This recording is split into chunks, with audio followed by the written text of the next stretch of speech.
Hello বন্ধুরা, welcome to my YouTube channel blogger Priyanka. শুরু হয়ে গেল আন্তর্জাতিক কলকাতা বইমেলা। বন্ধুরা, 22শে জানুয়ারি থেকে 3রা ফেব্রুয়ারি অবধি বইমেলা চলবে।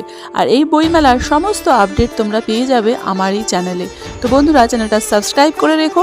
তবে এখনও বইমেলা পুরোপুরি গোছানো হয়নি, তাই গোছগাছের পর্ব চলছে চতুর্দিকে।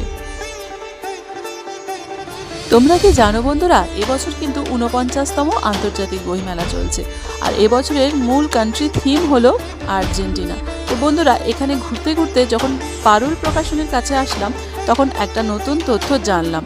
তার আগে বলে রাখি, চ্যানেলটা শেষ অবধি দেখার জন্য অনেক অনেক ধন্যবাদ। প্রথম জাতীয় গীত হিসাবে প্রকাশনার সাল ধরলে এবছরটা চলছে 150তম বছর। তো আমি পারুল প্রকাশনীতে এসে কিন্তু এটা ভালোভাবে জানতে পারলাম। তো দেখা হবে পরের মিনি ব্লগে। ততদিন পর্যন্ত সকলে খুব ভালো থেকো। বাই।